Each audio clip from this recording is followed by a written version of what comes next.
Buen día a todos, gracias por estar en este workshop. Realmente es un placer poder participar entre todos con esta actividad. Ya llevamos, este sería el tercer mes, o cuarto mes, perdón, de esta actividad, siempre con temas muy interesantes y disertantes con una amplia experiencia. El día de hoy vamos a hablar sobre tratamiento de la obesidad, a quién, cómo y con qué.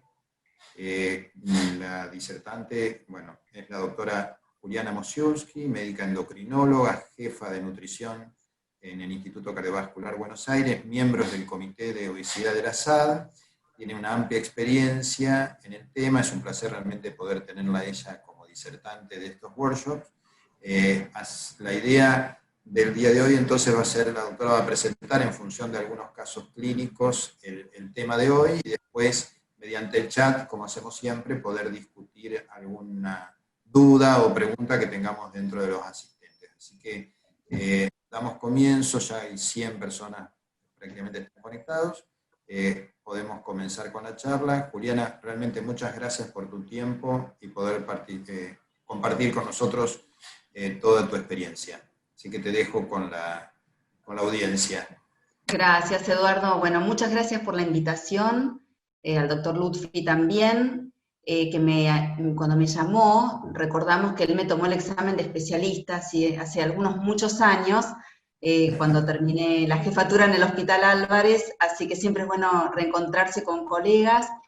Y un poco la idea de la charla de hoy es hacer una introducción sobre qué es la obesidad, para después entrar en el tratamiento, y me gustaría poder dejarles un poco la idea de cómo voy abordando a los pacientes con obesidad para poder hacer una elección de tratamiento.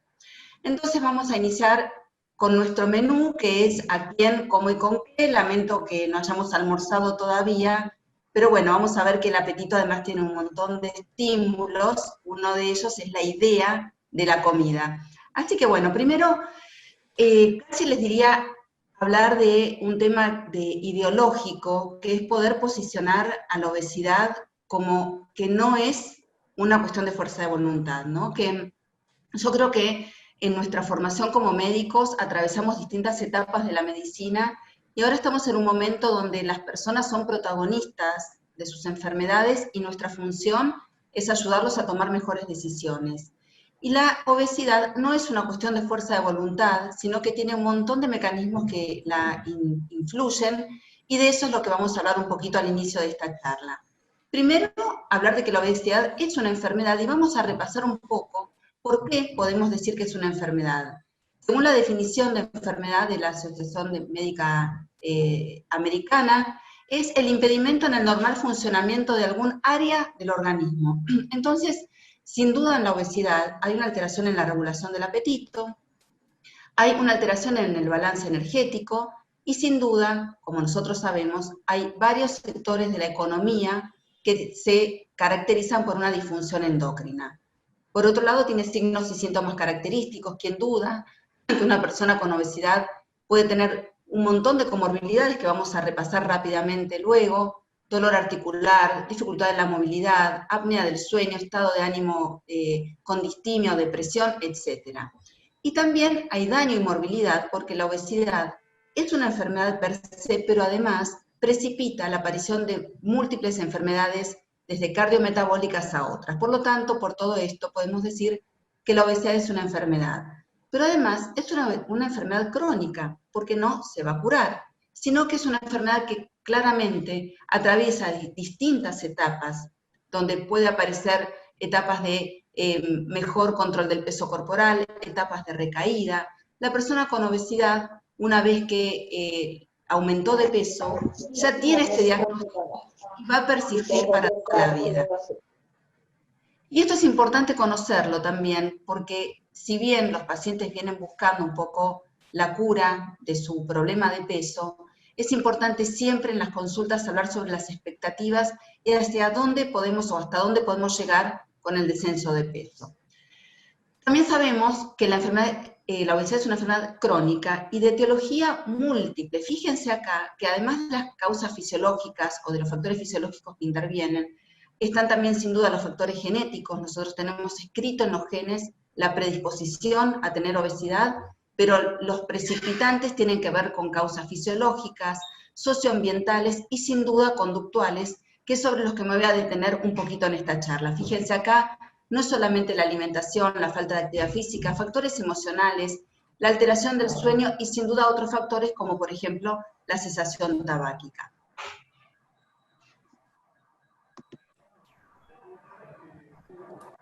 Les contaba un poco que la obesidad está asociada a múltiples comorbilidades, y fíjense que en todas las áreas del organismo hay alteraciones que van desde los cardiometabólicos. Yo trabajo actualmente en un centro cardiovascular, por lo tanto recibo este tipo de pacientes que tuvieron un evento recientemente, que tienen hipertensión arterial, dislipemia, hígado graso, apnea de sueño, o que tuvieron un evento cerebrovascular. Pero fíjense tantas otras complicaciones que trae la obesidad. Enfermedades oncológicas, estuvimos hablando recién con Eduardo un poco también de la asociación que ellos encontraron en un trabajo en cáncer papilar de tiroides, pero sabemos que las enfermedades oncológicas más asociadas a la obesidad son en las mujeres el cáncer de mama, el cáncer de cuello de útero, en el hombre el cáncer de próstata, sin duda el cáncer de colon para ambos sexos, y así podríamos nombrar un montón de patologías, y dentro de nuestro área, por ejemplo, el síndrome de ovario poliquístico, como una de las características, si bien no todas las mujeres con síndrome de ovario poliquístico tienen obesidad, pero es una patología frecuentemente asociada. Y la obesidad es una enfermedad con base biológica, y acá les voy a mostrar a los 3 protagonistas de esta enfermedad con base biológica. Por un lado, el tejido adiposo, por otro lado el intestino y por el otro lado el cerebro. La idea en esta charla es hoy solamente pasar y que recordemos algunos conceptos. No me voy a adentrar específicamente en cada uno de los temas porque sería motivo de una charla entera. Por ejemplo, si tuviéramos que hablar de intestino, sin duda tendríamos que dedicarnos también a hablar de microbiota, pero no va a ser el tema de hoy. Fíjense, el tejido adiposo, conocemos todo lo que puede producir el tejido adiposo disfuncional desde el momento en que sufre hiperplasia e hipertrofia, este proceso de hipoxia interadipositaria que produce el aumento de citoquinas proinflamatorias y todo el espectro de enfermedades asociadas al tejido adiposo disfuncional. Pero para hablar del cerebro, que hoy me quiero ocupar un poquitito más, porque cuando hablemos de farmacología de esto sí vamos a dedicarnos, le pedí a mi abuela que venga a ayudarme. Ustedes saben que, bueno, yo soy de origen polaco-ruso, mi abuela cocinaba comida típica. Entonces, si tuviéramos que hablar del cerebro en forma didáctica, yo les podría decir que está dividido o sectorizado en 2. Uno que es el cerebro homeostático, que está regido por el hambre y la saciedad. Es el cerebro bien primitivo. El hombre primitivo tenía que asegurarse la supervivencia, tenía hambre, cazaba una presa, no tenía hambre, no la cazaba. Pero también está el cerebro hedonista, que el hombre primitivo también tuvo que ir desarrollando para, por ejemplo, comer cuando no tenía ya hambre, cuando ya estaba saciado, pero previendo que en algún momento iba a haber hambruna porque no iba a haber presas para cazar. Pero vuelvo un poco a mi abuela a contarles lo que pasó, es que ella me cocinaba desde muy chiquitita y fue alimentando mi cerebro hedonista, mi cerebro que tiene que ver con los recuerdos de la infancia, con lo que me da placer, con lo que me da recompensa, y así este cerebro hedonista fue creciendo cada vez más. Además, mi abuela no se iba de la mesa si yo no me terminaba todo el plato. Y esto tiene que ver con lo cultural, la interacción entre lo biológico, homeostático, hedonista, lo cultural. Pero ahora sí vamos a hablar un poco entonces del cerebro, y podemos localizar al núcleo arcuato hipotalámico como el área que regula el apetito homeostático, por circuitos que informan sobre la represión energética del organismo o sobre la depresión, y así este cerebro homeostático va a recibir señales de apetito o de saciedad y va a actuar en consecuencia. Pero también tenemos este área del cerebro hedonista, que es el que fuimos desarrollando a lo largo de nuestra vida, y que las personas con obesidad tienen mucho más desarrollado, que está localizado en el área mesolímbica y que se rige por el placer y la recompensa, y cuyos neurotransmisores, por excelencia, son la dopamina y la serotonina. Pero también tenemos la corteza, que es la que nos va a decir, no, no, está bien, esto está riquísimo, pero hoy tenés que cuidar tu peso corporal, por lo tanto, nos pone una inhibición, y esta inhibición en las personas con obesidad no funciona tan eficientemente como en las personas que nunca subieron de peso. Y por último está la memoria. Entonces, es muy difícil pedirle a una persona que toda la vida interactuó con estos circuitos que deje de comer absolutamente lo que le gusta para cuidar su peso. Es así entonces que todas estas señales, como les dije, se integran en el cerebro, y estas señales vienen de distintos órganos, del tejido adiposo a través de la leptina, de la adiponectina, del estómago, principalmente a partir de la grelina, del páncreas a través de la insulina y del glucagón, y de los intestinos a través de péptidos como el GLP-1, la oxintomodulina, el CSK, que es otra neurohormona involucrada en la señal de saciedad precoz. Todas estas señales se integran en el cerebro, estimulan o inhiben el apetito, para dar finalmente no solamente una respuesta en cuanto al consumo de alimentos, sino también la homeostasis del peso corporal. Y esto de la homeostasis es muy importante, también se llama el set point del peso, que es aquel peso que las personas, por toda esta integración de estos distintos cerebros, más las señales que reciben de la periferia, van a lograr integrar como un peso adecuado para cada una de las personas. ¿Qué sucede en las personas con obesidad? Esta señalización está alterada, existe una leptinoresistencia, un incremento en la señalización de grelina, hay una alteración en la insulinoresistencia, como ustedes bien saben, y también vamos a ver que el GLP-1 nativo tiene un rol en todo esto. Todas estas señales se integran, y sucede que cuando una persona con obesidad atraviesa etapas en la vida donde alcanza un peso alto y luego vuelve a bajar, y especialmente si lo hace con métodos restrictivos, este set point del peso se corre cada vez más arriba, y por eso es cada vez más difícil alcanzar un peso posible o adecuado. El sistema mesolímbico, que es el sistema de recompensa, como les dije antes, está mediado básicamente por la recompensa, el deseo, el placer, y sobre todo por este reforzamiento de ideas que está asociado al sobrevivir. Y yo acá sí les quiero recordar un poco y volver al hombre primitivo. ¿Qué sucede cuando una persona con obesidad tiene hambre? El hambre no permite tomar buenas decisiones porque activa todos estos circuitos primitivos de supervivencia. Por lo tanto, es otra de las, otro de los conceptos basados en la biología que abonan que no es conveniente someter a nuestros pacientes a dietas restrictivas.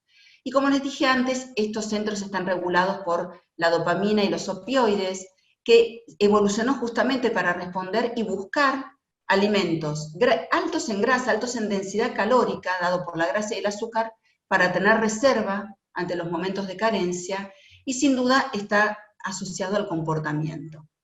Ahora que estamos en un entorno de abundancia de alimentos, todos estos sistemas primitivos persisten, pero con una altísima disponibilidad de alimentos, y de alimentos que apelan específicamente a los sistemas de recompensa, que están estudiados para estimular estos centros de recompensa a través de alimentos como son, por ejemplo, los alimentos ultraprocesados, que utilizando grasa, azúcar, sodio y algunos otros componentes estimulan más el apetito. Entonces, ¿por qué comemos? ¿Comemos solamente para sobrevivir? ¿Comemos para aplacar el hambre y para sentir saciedad? ¿Comemos para tener una homeostasis energética adecuada? No, también comemos para percibir recompensa a través de la comida, por emociones y estrés, y por señales sensoriales que recibimos de nuestro entorno.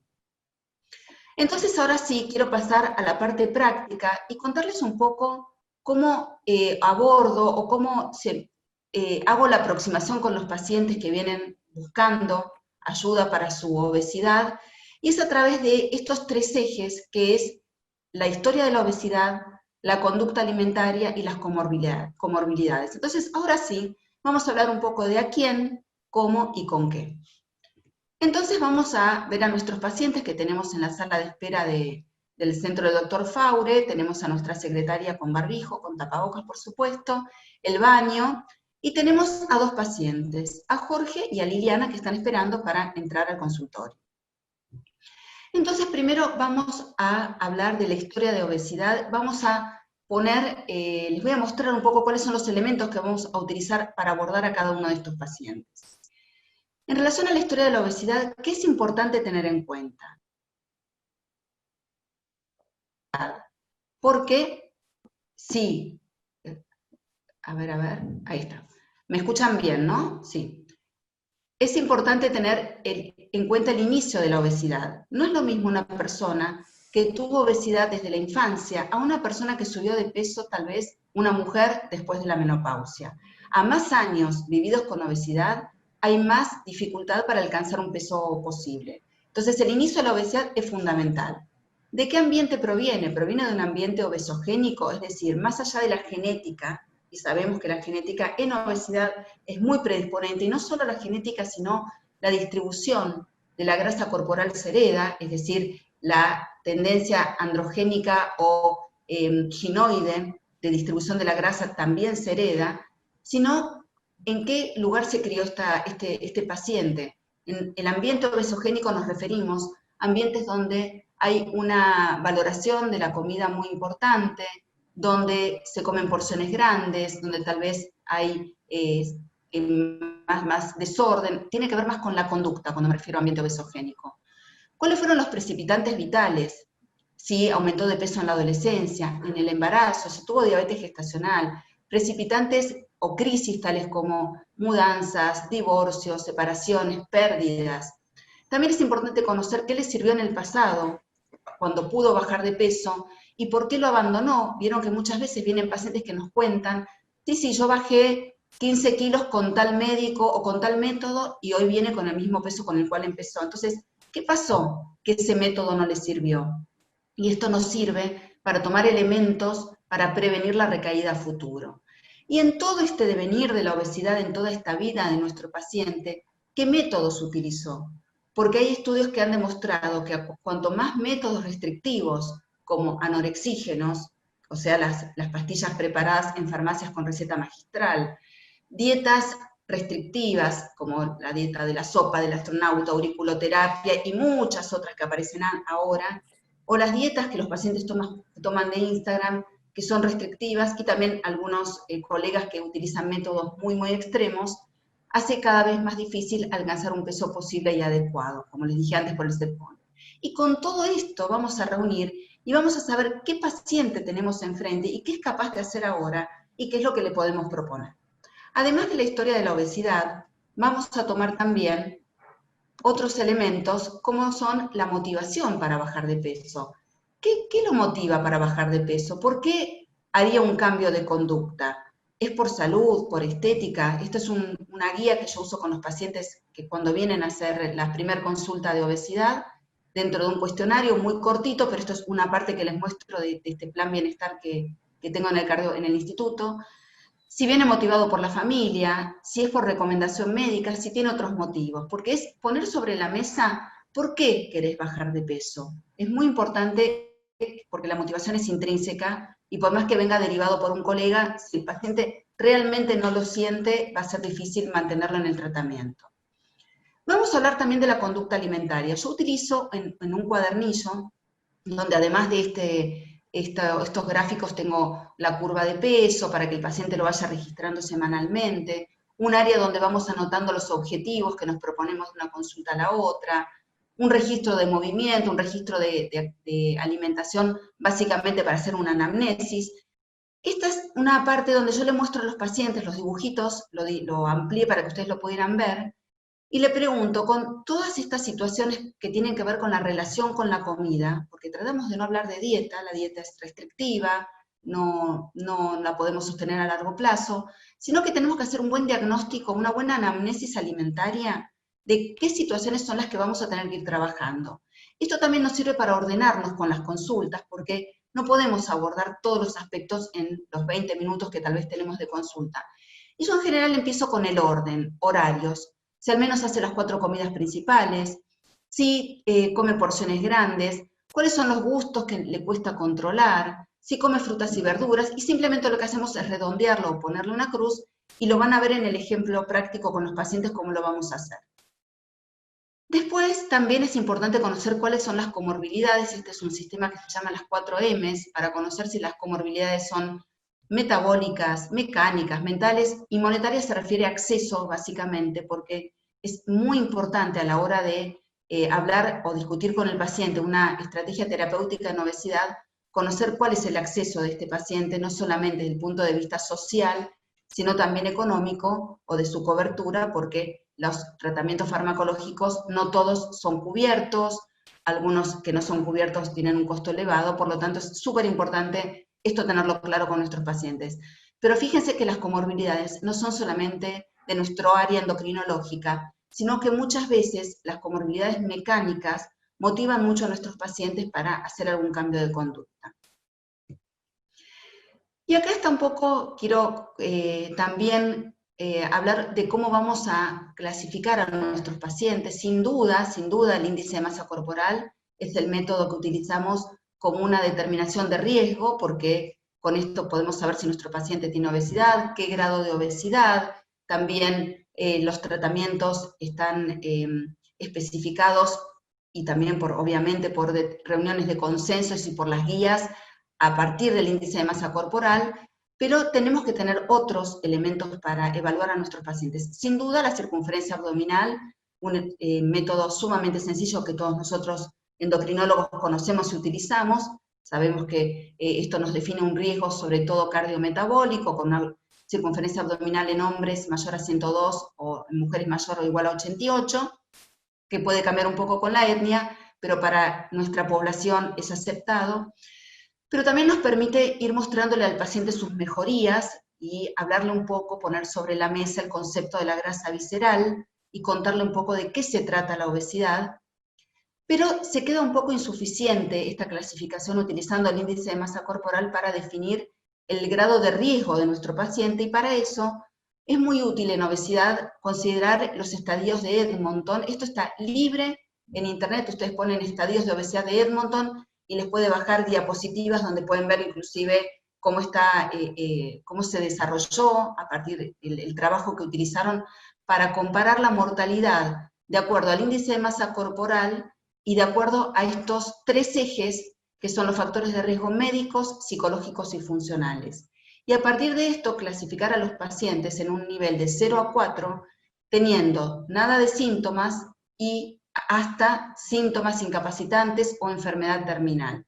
Por ejemplo, para darles un ejemplo desde el punto de vista médico, un nivel 4 sería, por ejemplo, tener alguna patología, lo que hoy llamaríamos para prevención terciaria, en rehabilitación, haber tenido un accidente cerebrovascular, un evento cardiovascular, enfermedad renal terminal. Todas son patologías que requieren intervención y que ya están en un nivel, digamos, de discapacidad o de incapacidad para nuestros pacientes. Y también en síntomas psicológicos y limitaciones funcionales. Y una vez que tenemos esto, lo clasificamos en los estadios. Entonces vemos que en un estadio 3, nuestros pacientes tienen lesión de órgano específico, y en un estadio 4, un estadio terminal, un estadio final o una enfermedad grave. Ahora sí, con estos 3 elementos, que son la historia de la obesidad, la conducta y las comorbilidades, vamos a hacer pasar a nuestros pacientes para conversar sobre las estrategias terapéuticas. Entonces vamos a ver a Jorge, que es un paciente de 51 años, que pesa 127 kilos, su índice de masa corporal es 43.5, y esto es obesidad clase 3. Les cuento que Jorge es el típico paciente que viene a mi consulta en el Instituto Cardiovascular, a él lo derivó el cardiólogo, viene inclusive a la consulta con la esposa, vive con la esposa y con 2 hijos, y básicamente lo que puedo percibir en esta consulta es que su obesidad es un motivo de conflicto familiar muy importante. De hecho, noto que la esposa tiene un enojo hacia el paciente porque tanto que se le avisó que si seguía con esa obesidad iba a terminar con un evento cardiovascular, y de hecho lo tuvo hace 2 semanas. Hizo múltiples tratamientos, o sea, fue llevado por la esposa a múltiples tratamientos, con nutricionistas, con médicos, pero realmente nunca logró adherencia y nunca logró un cambio de conducta. Su peso máximo fue 140, o sea, un peso un poco más alto que el que trae ahora. y tiene antecedentes familiares importantes, su padre tuvo enfermedad coronaria precoz, a él le preocupa, eso lo motivaría a hacer un cambio, pero no llega a conmoverlo y realmente le cuesta mucho abordar su conducta alimentaria. Entonces ahora vamos a ver qué pasa con su conducta cuando completamos el cuadernillo, que después lo vamos a ver. Logramos establecer que nos cuenta que come, que se queda con hambre, que es comedor nocturno, él se levanta de noche a comer, y esto también tiene que ver con el contexto y el entorno, porque en su ámbito familiar hay un poco de actitud condenatoria, su obesidad, con lo cual la esposa lo tiene a dieta, y esto es muy común. Entonces él se queda con hambre, y cuando fuera de pandemia en la oficina comía galletitas, o sea, es un paciente que tenemos que abordar su conducta. Y tiene todas estas comorbilidades, tuvo un infarto, tiene 2 stents colocados, tiene intolerancia a la glucosa, aportó una prueba de tolerancia oral a la glucosa, que a los 120 minutos estaba en 168 aproximadamente, tiene apnea de sueño y tiene glaucoma de ángulo estrecho. Esto se los comento porque cuando hablemos de farmacología va a ser importante. Entonces, fíjense, cuando completamos el cuadernito, él marcó que comía porciones grandes, él necesita repetir el plato, y acompaña con pan o galletitas porque se queda con hambre siempre, porque él come de dieta, entonces, como si come tan light, sigue aumentando de peso o no puede bajar, come después de cenar, como les conté, los gustos son pizza, empanadas, fiambres y quesos, asado, entonces se cuida de lunes a viernes, y el fin de semana, cuando estábamos fuera de la pandemia, en los asados volvía a ganar el peso que tal vez podía mantener en la semana. Toma alcohol, no tiene abuso de alcohol, pero bueno, es algo para considerar que toma alcohol todos los días. Entonces, si tenemos que clasificar a este paciente, vemos que tiene factores de riesgo médicos, daño de órgano significativo porque tuvo un evento cardiovascular, tiene síntomas significativos a nivel psicológico por su alteración en la conducta alimentaria, convive con mucha ansiedad, es una persona ansiosa básicamente, así que creemos que sería interesante en algún momento poder abordarlo en forma multidisciplinaria. Con estos pacientes que vienen con un poco de negación hay que esperar un poco si queremos eventualmente derivarlo a un tratamiento psicológico, porque podemos perderlo, así que acá siempre les digo tengan cuidado. Y tiene limitaciones funcionales, es un paciente que tiene disnea importante, no solamente por su evento cardiovascular, ahora va a ser rehabilitación cardiovascular, pero claramente por su exceso de peso. Él está en un estadio 3 de Edmonton, y lo vamos a dejar acá en stand-by porque al final lo vamos a discutir cuando veamos el algoritmo de tratamiento, y me gustaría después conversarlo con ustedes. Entonces le voy a traer otra paciente, la otra paciente que estaba en la sala de espera, que se llama Liliana, tiene 49 años, pesa 109 kilos, un índice de masa corporal de 38, tiene obesidad clase 2. Y Liliana tiene otra historia, esta es gestora, se dedica a hacer los trámites para compra-venta de autos, anda mucho por la calle, así que es bastante desordenada, pero les voy a contar un poco su historia de obesidad. Tuvo obesidad desde la adolescencia, con un diagnóstico además de síndrome de ovario poliquístico, que no solamente le produjo, además de lo que ya sabemos, su alteración en el ciclo, sino que es una paciente que tuvo signos hiperandrogénicos clínicos, con lo cual ya el estigma del peso tenía el estigma de estos signos clínicos, y bueno, toda la vida con esta situación que, entre otras cosas, le dificultó formar pareja, es una mujer que vive sola, fue fumadora desde los 20 y pico de años, fumaba 20 cigarrillos todos los días, ahora está queriendo fumar un poco menos, aumentó 20 kilos, sin embargo, desde que empezó a reducir los cigarrillos, tiene hipotiroidismo en tratamiento, tiene nódulos, tiene un bocio multinodular, que según refiere, le habían dicho que en las funciones es benigno, y así viene esta paciente que cuando hacemos la evaluación de la conducta alimentaria es muy desordenada, como les dije antes, por su trabajo, prácticamente no se cocina, come de kiosco, come de paso, o sea, mucho desorden. Ella piensa todo el día en comida, de repente cuando quiere cuidarse arranca el día haciendo dieta, entonces come muy poquito y a las 4 o 5 de la tarde tiene atracones, básicamente con galletitas. Y además, como comorbilidades, tiene distimia asociada a su obesidad, el hipotiroidismo, que esta eutiroide está controlada con levotiroxina, este bocio multinodular y artrosis de rodillas que le produce muchísimos problemas en su funcionamiento cotidiano, y ella trabaja caminando. Ahora en época de pandemia no, pero esto es uno de los motivos principales por los cuales ella bajaría de peso. Miren lo que es la conducta alimentaria.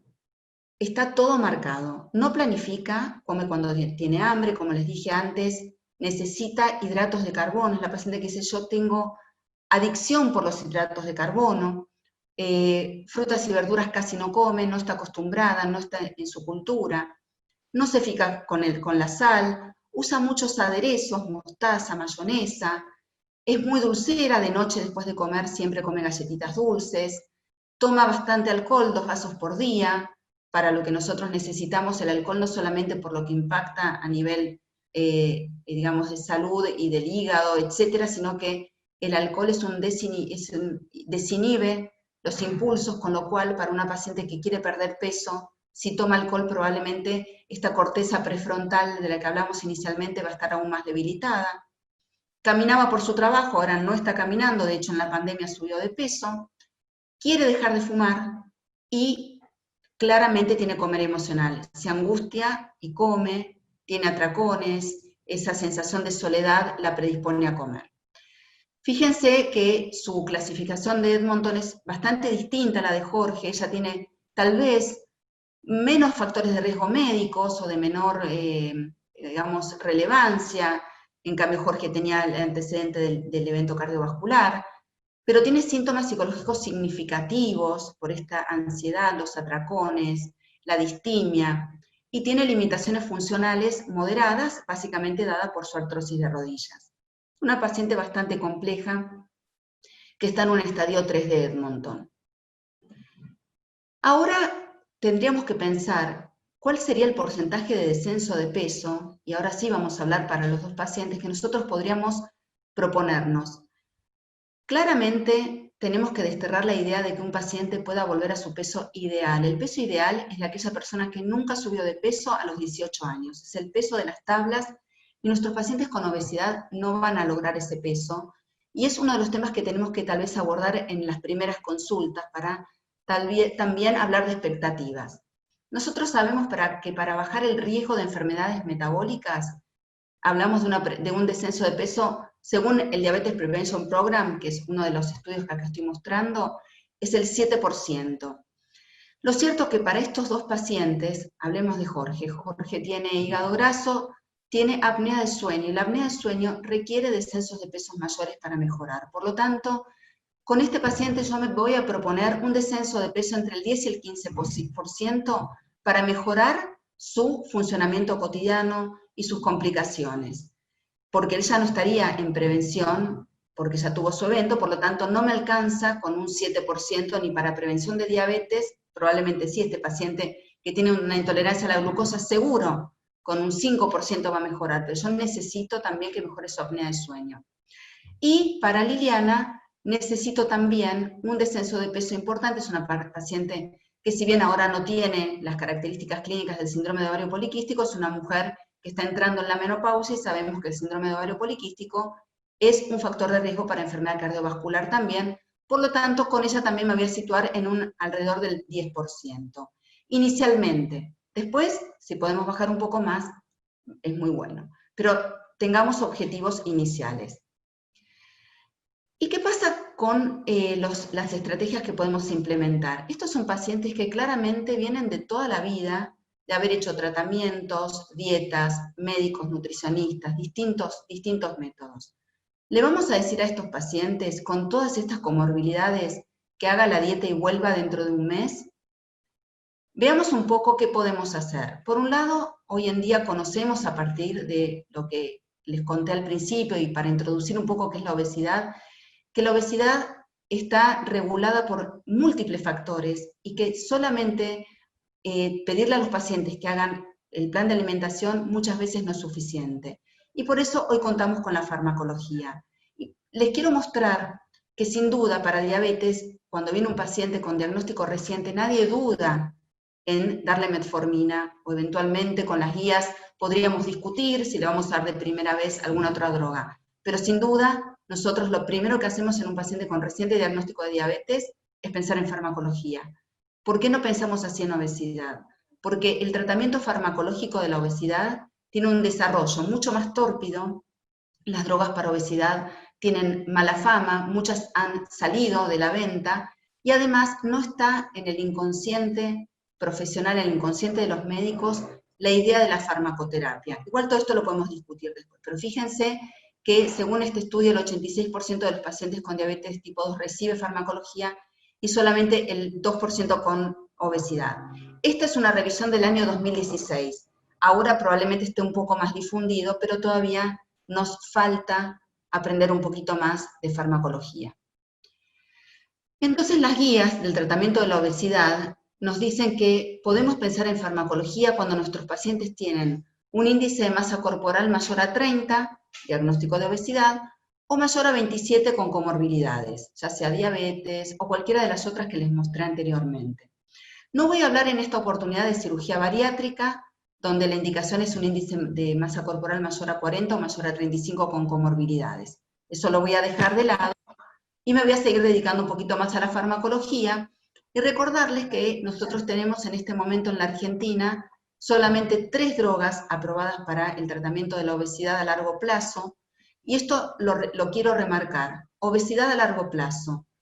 Casi es una redundancia, porque la obesidad es una enfermedad crónica, por lo tanto, todas las estrategias que nosotros tenemos que proponer, pensar a largo plazo. Tal vez no en forma continua, teniendo en cuenta que la obesidad es una enfermedad dinámica, pero sí tengamos en cuenta que si bien hay algunas drogas que están en el mercado que son para tratamientos a corto plazo, no sería la idea para pacientes que tienen obesidad como enfermedad crónica.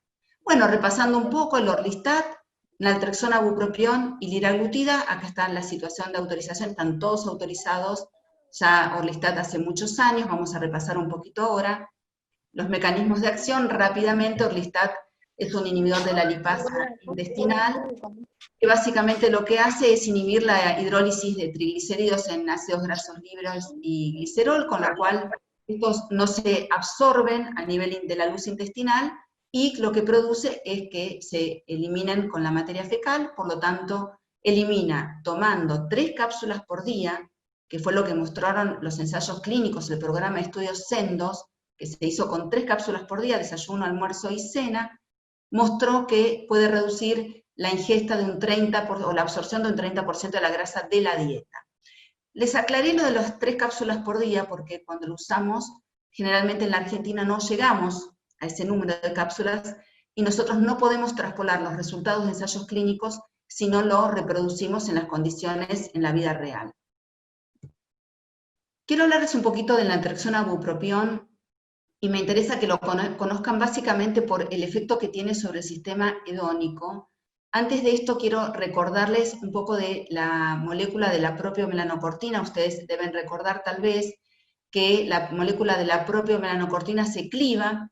Nosotros muchas veces estudiamos la ACTH dentro de nuestra especialidad, pero también la ACTH se cliva a su vez en alfa-melanocitoestimulante y la beta-lipoproteína se cliva a su vez en beta-lipoproteína y en gamma-lipoproteína y en beta-endorfina. Quiero que esto lo tengan en cuenta porque les voy a explicar ahora el mecanismo de acción de naltrexona bupropión. Naltrexona bupropión es una combinación de 2 drogas. Bupropión, que es un inhibidor de la recaptación de dopamina y noradrenalina, que se utiliza hace muchísimos años en el tratamiento del cese tabáquico. Si bien primero se utilizó como una droga antidepresiva, después se vio que como antidepresivo no es tan efectiva, ha sido superada por otras, pero sí quedó reservada para el tratamiento del cese tabáquico. Su acción principal es estimular a las neuronas del sistema de la propia melanocortina para que actúen sobre el receptor MC4R en la neurona postsináptica, que es un receptor mediador de la disminución del apetito y aumento de la saciedad. Pero sucede que la molécula de la propia melanocortina, que a su vez ya les dije que se cliva en alfa-melanocitoestimulante que actúa sobre este receptor, tiene un mecanismo de feedback negativo a través de la beta-endorfina, que hace que el efecto sobre el estímulo de la propia melanocortina sobre este receptor se agote. Es por eso que, por ejemplo, en cesación tabáquica se utiliza como máximo 6 meses, porque se agota este efecto.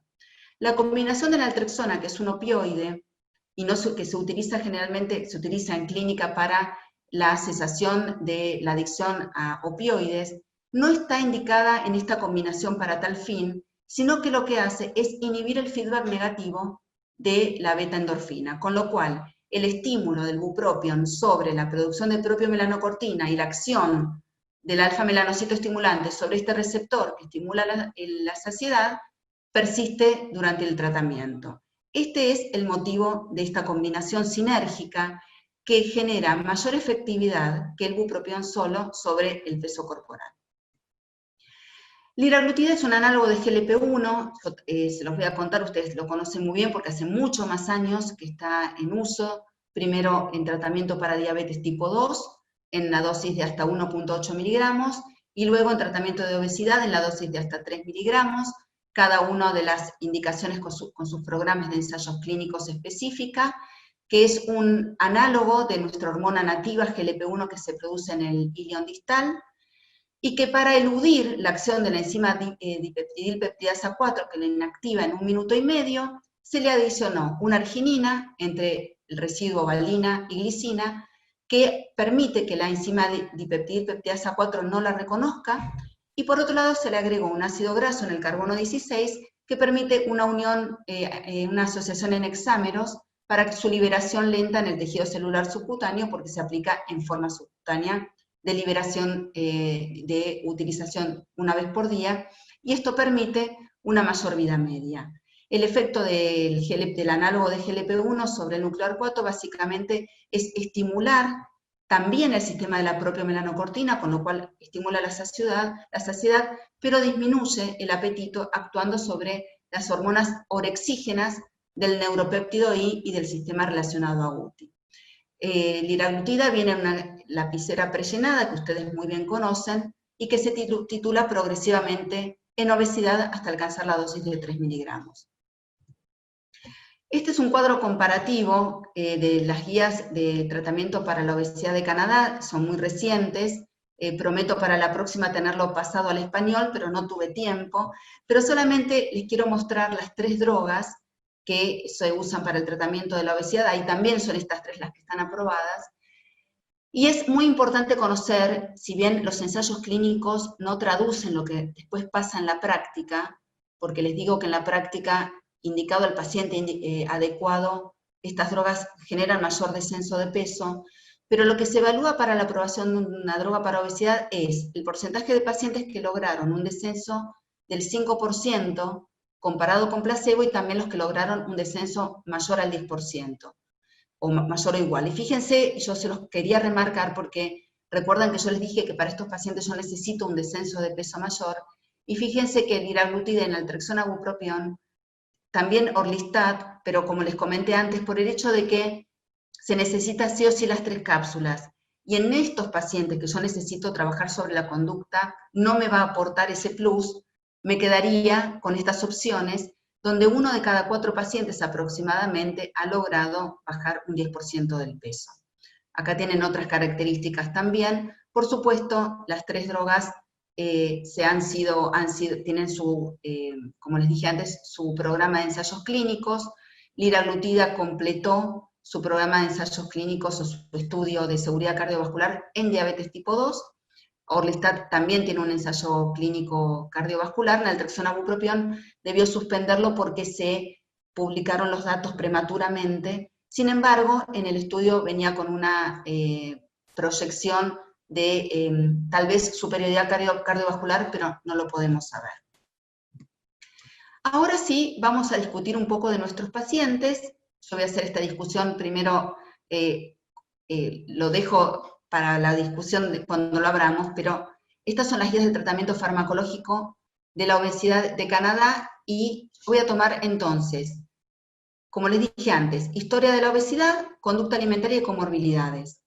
Después voy a tener en cuenta contraindicaciones, efectos secundarios y tolerancia, porque para cada uno de nuestros pacientes, lo primero que tenemos que pensar como bien sabemos que es uno de los principios de la medicina, de no dañar. Entonces, ya cuando el paciente entra al consultorio y estoy evaluando qué tratamiento le voy a dar, tengo que estar pensando muy bien las posibles contraindicaciones, efectos secundarios y tolerancia.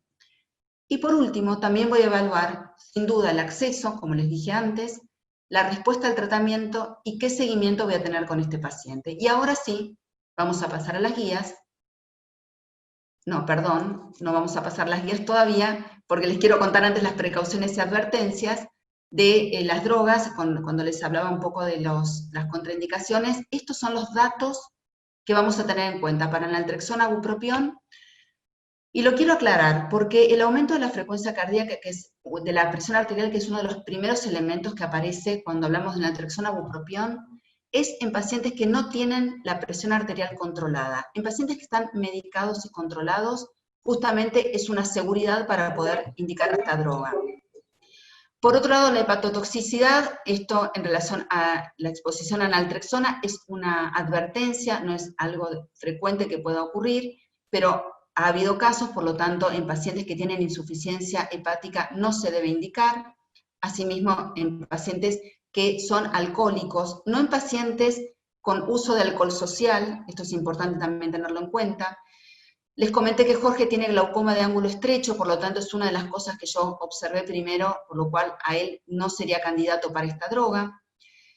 Produce hipoglucemia como cualquier droga que puede efectivizar el tratamiento o optimizar el tratamiento de la diabetes en pacientes que tienen diabetes y mejoran su peso y están con antidiabéticos hipoglucemiantes, tengámoslo en cuenta, bajar la dosis de insulina, si están con sulfodrogas, tenerlo en cuenta también, pero no es una droga que pueda per se producir hipoglucemia. Y esto sí es importante porque si ustedes eventualmente tienen un paciente y lee los prospectos, el bupropión se ha dado tradicionalmente a pacientes con depresión, por lo tanto en pacientes con depresión la probabilidad de suicidio es mayor, pero no es un efecto de la droga, así que es otro dato importante.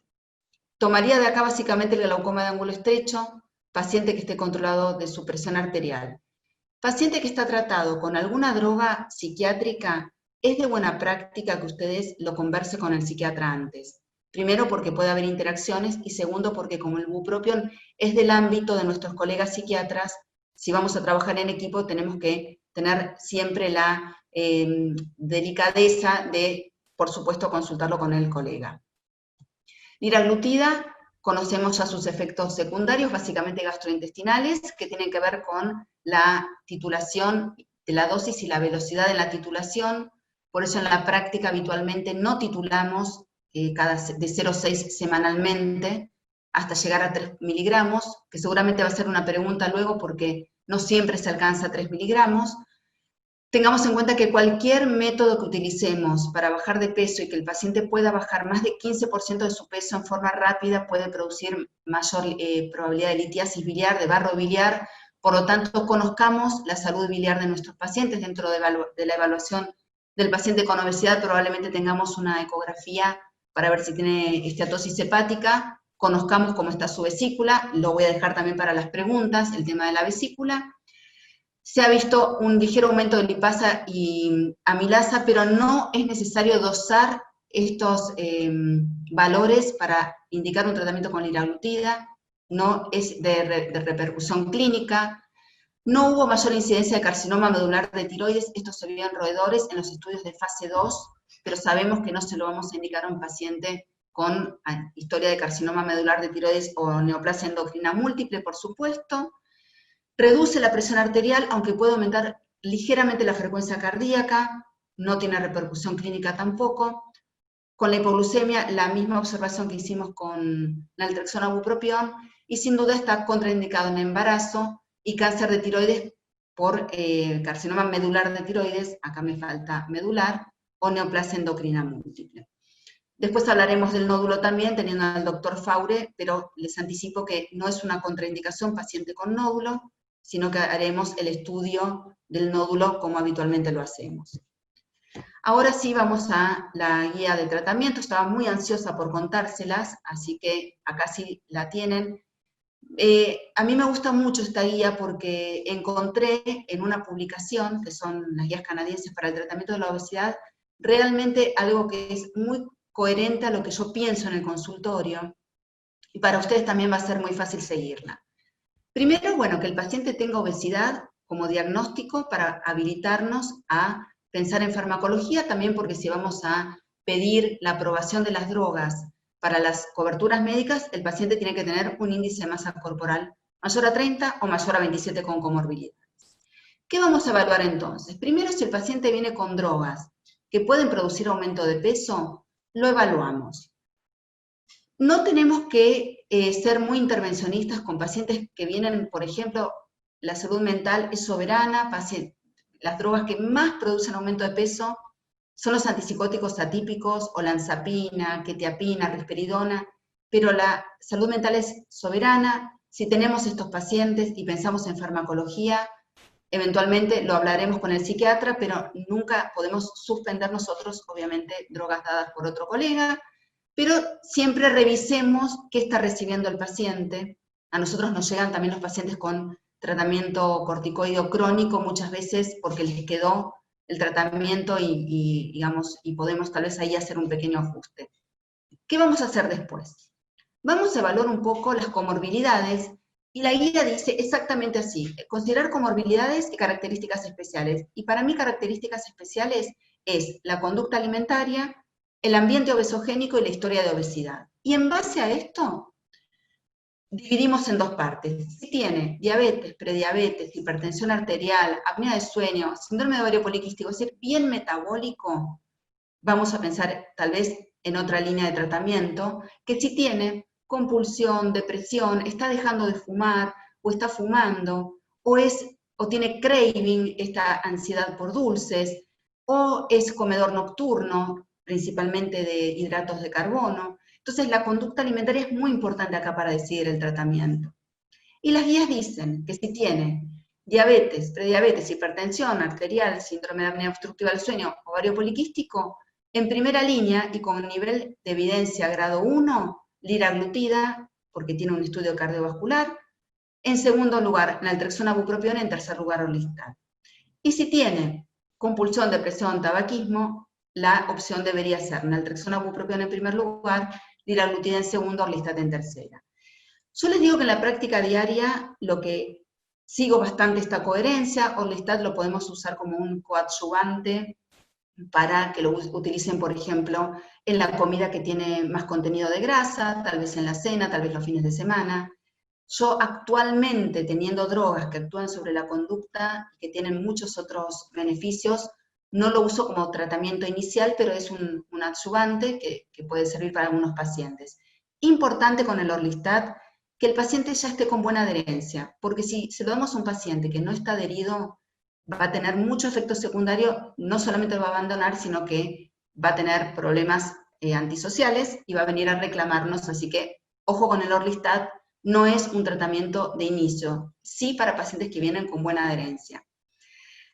Y después de esto, vamos a ver a quién le vamos a dar. Para mí, Liliana sería una candidata para naltrexona bupropión, un poco por su historia de obesidad, por su componente emocional tan importante, porque creo que aportándole una ayuda a su estado de ánimo, vamos a poder trabajar mejor su autoestima, su autoeficacia, para que pueda empezar a hacer cambios de conducta.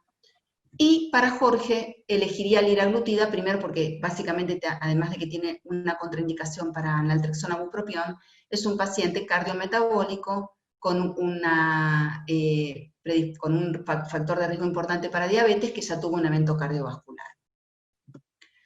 Naltrexona bupropión, y esto es importante, se los comento acá porque como es una medicación que tiene una posología particular y que vamos a necesitar, y esto es importante, y yo la verdad que lo aprendí en la práctica diaria, en la práctica, cuando lo empecé, ya cuando me hice un poco más la mano con la droga, no genera un efecto inmediato.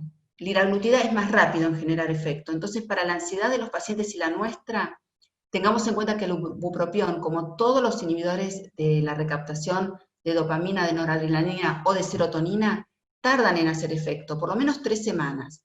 Y que además, esta es una droga que hay que ir titulándola hasta su dosis de tratamiento, que son 4 comprimidos por día, 2 a la mañana y 2 a la tarde. Cuando yo le explico a los pacientes, les digo, este es un tratamiento de 4 comprimidos por día, pero lo vamos a ir subiendo de a poco. Porque si el paciente percibe que uno le sube el tratamiento y no tiene claro que es porque se debe titular lentamente, se van a quedar a mitad de camino. Y van a tomar 2 comprimidos, 1, y la verdad que les digo, necesitamos en este tratamiento sin duda la dosis plena para que sea efectivo. Les digo la verdad, yo al principio tal vez no llegaba a los 4 o tardaba un poco más, pero desde que uso los 4 comprimidos por día es realmente mucho más efectivo. Y esto tiene que ver con la dosis del bupropión, que hay que lograr por lo menos una dosis de 300 miligramos o más para que tenga efecto en el peso. ¿Cómo se titula? Primera semana 1 a la mañana, segunda semana se le agrega el de la tarde, tercera semana 2 a la mañana, 1 a la tarde, y la cuarta semana se completa la dosis. Es conveniente no darlo de noche, la segunda dosis, porque puede producir un poco de insomnio. Yo lo suelo indicar 5 o 6 de la tarde con la merienda.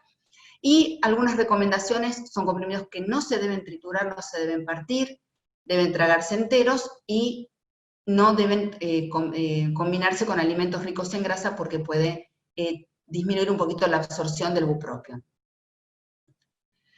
¿Cómo vamos a seguir a estos pacientes en cuanto a la medicación? Las guías dicen esto, dicen luego de 3 meses de dosis terapéutica hay que evaluar si estos pacientes son respondedores.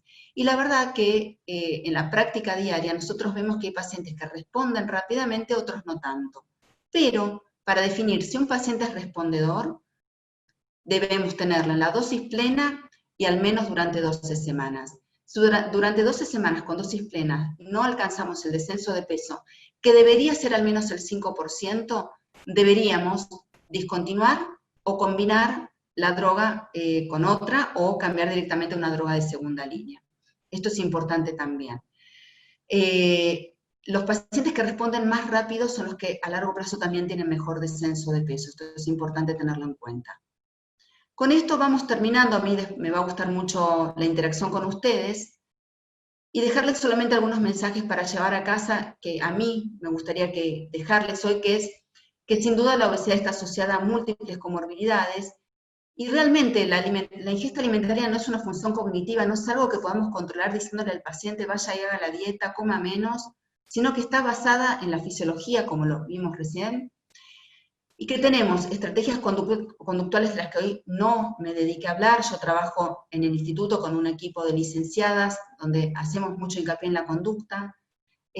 Por supuesto, en un equipo multidisciplinario donde hay profesor de actividad física, psicólogo, grupos, el abordaje es todavía mejor para poder trabajar la conducta, pero sí que tenemos estrategias farmacológicas para ayudar a nuestros pacientes en forma individualizada. Por último, en general con las charlas a mí me encanta terminar con este mensaje, porque creo que nos ayuda a entender un poco qué es la obesidad, que nosotros a los pacientes con asma no les decimos que no se agiten, no les decimos a un paciente con psoriasis usted no se tiene que escamar, y no le decimos a un paciente con Parkinson usted no tiene que temblar, porque no pueden. Entonces a un paciente con obesidad simplemente no le podemos decir usted no tiene que comer, sino que tenemos que tratar de darles una opción de tratamiento válida y que puedan seguir a largo plazo. Así que bueno, yo termino con esto y ahora me quedo para que interactuemos un poco con las preguntas. Muchísimas gracias. Dejo de compartir, así nos podemos ver. Juliana, excelente tu charla realmente. Muchas gracias, muy clara, muy didáctica y a nosotros nos sirve mucho. Tenemos algunas preguntas. La doctora Analía Sack pregunta si se pueden combinar distintas medicaciones. Bárbaro, Analía, es una pregunta muy interesante porque como todavía no hay ensayos clínicos de las combinaciones, pero no lo contraindica, digamos. No hay un comparativo, como te decía, no hay head-to-head de comparativo versus combinado versus solo. En la práctica diaria yo tengo pacientes que los tengo combinados, la verdad que la limitación también es económica porque son 2 fármacos caros, pero como actúan en distintos centros del apetito, uno más en el homeostático, otro más en el hedonista, realmente la combinación es muy efectiva. Ya les digo, La limitación básicamente es el tema económico, pero en la práctica se puede combinar perfectamente. No hay ningún problema. Perfecto.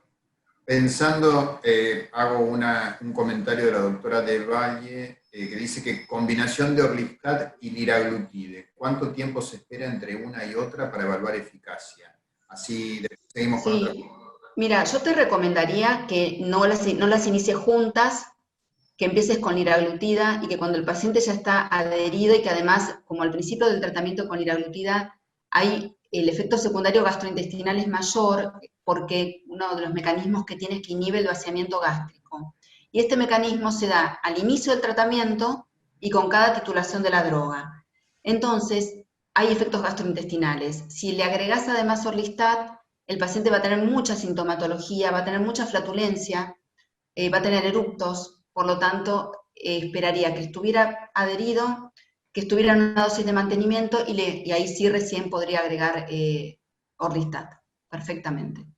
Perfecto. Hay dos preguntas con respecto a cuánto tiempo dar en Altreva y si crea adicción, por un lado. ¿Cuál es el tiempo máximo? Bueno, teóricamente no tenemos estudios por ahora de seguimiento a largo plazo con Altreva, pero el mecanismo de las drogas que inhiben la recaptación de serotonina, perdón, de dopamina y noradrenalina, es que cuando se suspende la droga, el paciente vuelve a su estado habitual. Entonces, no es que genera adicción ni efecto rebote per se, sino que va a volver a su estado habitual, donde vamos a tener que haber logrado, mientras utilizó la droga, haber logrado es modificar un poco esta relación hedonista con los alimentos. Yo a todos los pacientes, tanto en liraglutida como en naltrexona bupropión, les digo que la droga es un facilitador para hacer los cambios de conducta. Un facilitador. No es milagroso, y si no aprovechamos ese tiempo de oro para ayudar a nuestros pacientes a hacer el cambio de conducta, perdimos el tiempo. De hecho, hasta indicárselo a un paciente que sabemos que está on board, que está queriendo hacer los cambios. A veces no lo indico en la primera consulta, cuando tengo todas las condiciones dadas, porque quizá espero o no estoy tan segura. También cada uno se va haciendo un poco el timing, en qué momento se lo voy a indicar para que ese paciente adhiera mejor y tengamos los cambios. Bien, perfecto.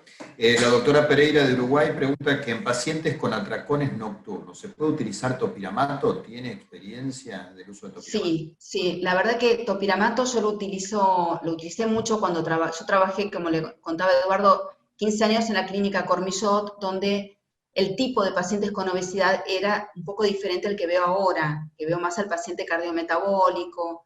En la clínica lo utilizábamos off-label, siempre con una supervisión del psiquiatra, porque el topiramato tiene efectos secundarios, además de las parestesias periorales, litiasis renal, también hay que tenerlo en cuenta, puede traer disminución, dificultades cognitivas, así que si van a usar topiramato, que es sumamente efectivo para los atracones nocturnos, que sea supervisado por un psiquiatra, porque además necesita dosis altas para el topiramato. Con dosis bajas no tiene mucho efecto sobre el atracón.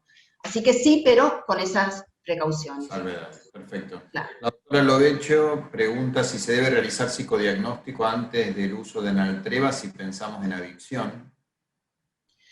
No estaría indicado el uso de un test psicológico. Nosotros en nuestra práctica habitual podríamos indicarlo. Ahora, si creemos que tiene una adicción a drogas, sí, por supuesto. Quizá no es lo que más encontramos en nuestros consultorios, pero es una práctica adecuada interrogar a nuestros pacientes si consume drogas. La verdad que sí, sobre todo en pacientes más jóvenes. Ok. La doctora Medina pregunta qué pasa con los pacientes que ya están tratados con otro antidepresivo. Bueno, como consulta. Sí, depende cuál sea, porque el bupropión se puede combinar con muchos antidepresivos, pero hay que hablarlo siempre con el psiquiatra. Si ya viene con un antidepresivo, pregunto al colega. Ok. La doctora Pontoriero, ¿se puede dar liraglutida a un paciente diabético obeso que tuvo pancreatitis?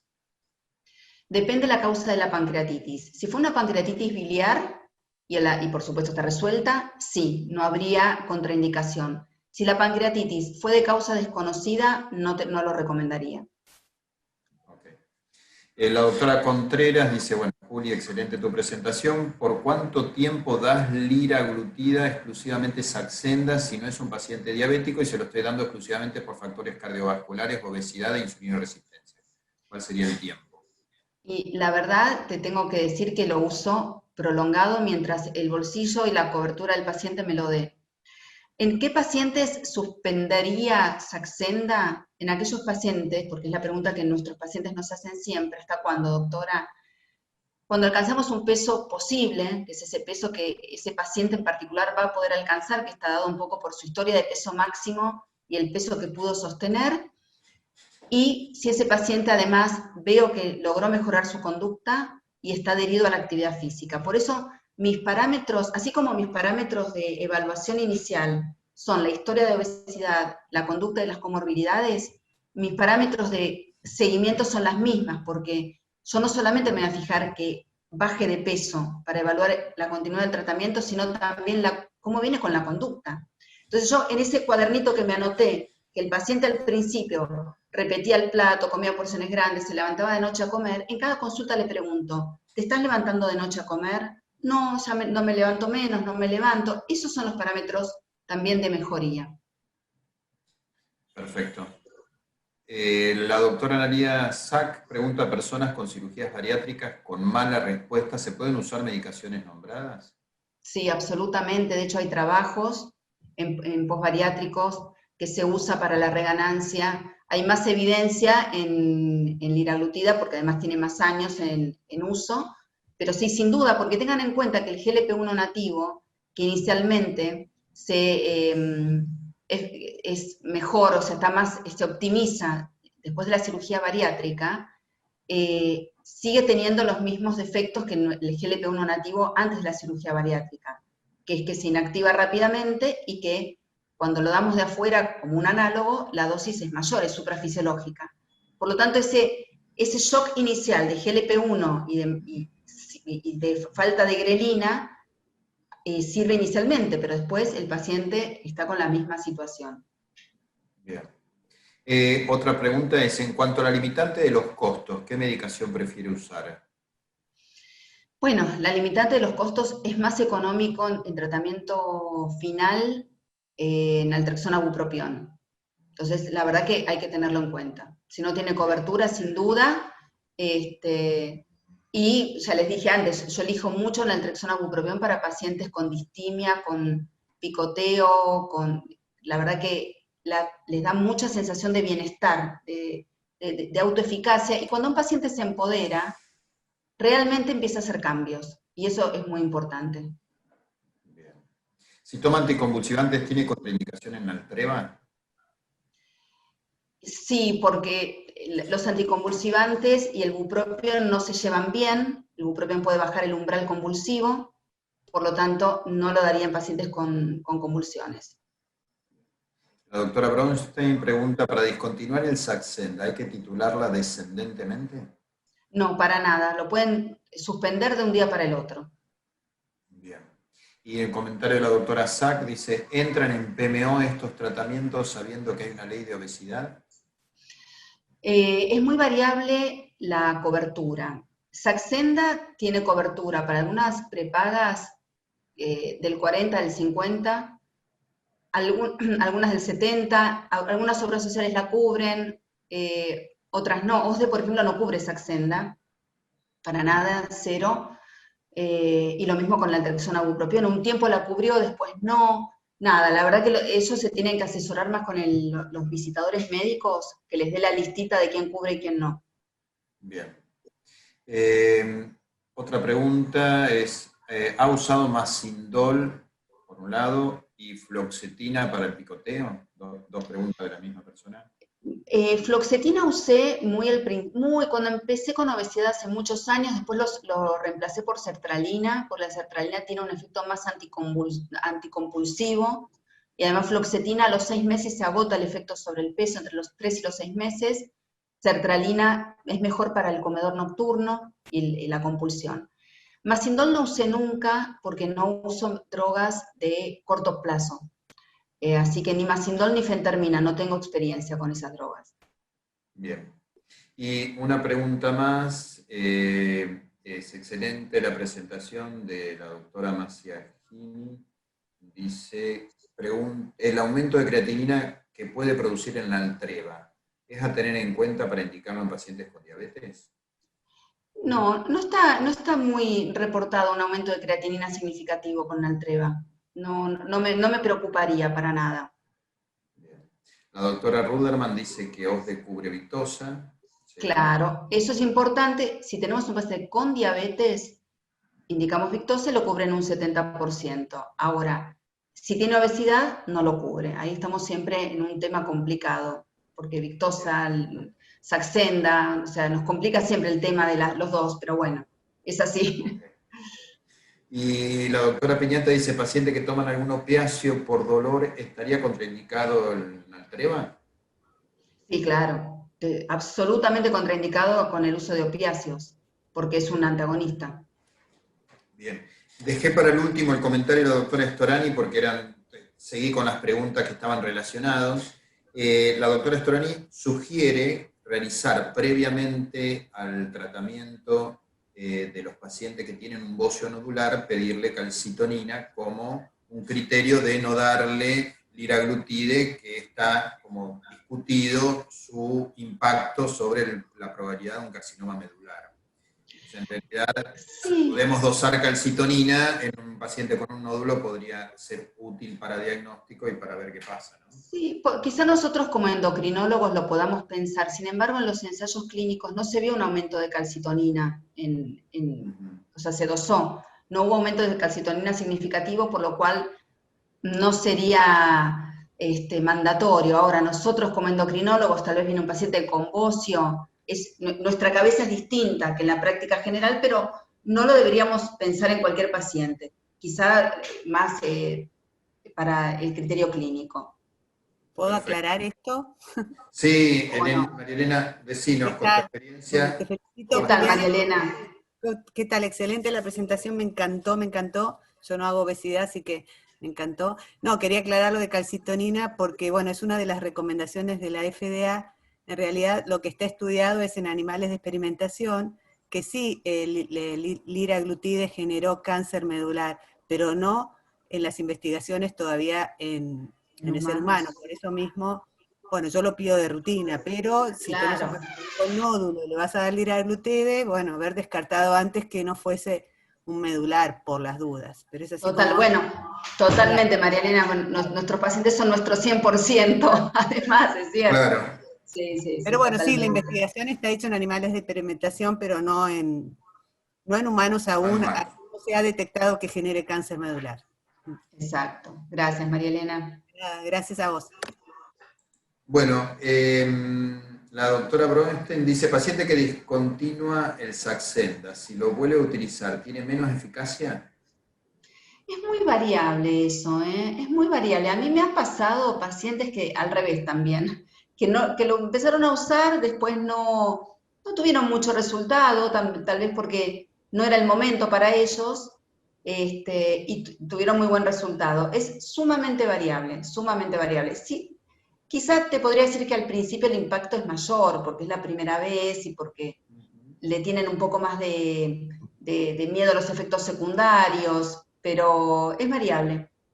Bien, perfecto. Y bueno, la mayoría de las pacientes, dice la doctora Mora, Victoza, si no tiene diabetes, no estaría indicado. Así que, Exactamente. Victoza no estaría indicado si no tiene si diabetes. no tiene diabetes. Así que, bueno, Juliana, la verdad que todos, gracias, muy bueno, excelente presentación. Todos, la verdad que desde Formosa, la doctora Lidia Medina, saludando y agradeciendo. Por el momento hubo 180 conectados y seguimos hasta ahora casi 150, así que no se hayan ido la mayoría, habla bien. Así que la verdad que excelente la charla, muy buena tu presentación, te agradezco mucho, la verdad que por todos tus aportes y por supuesto al laboratorio Rafo y Montpellier que nos acompañaron para poder hacer este evento, y a los 180 que se conectaron, y también a Dan Salud para ayudarnos con el tema técnico.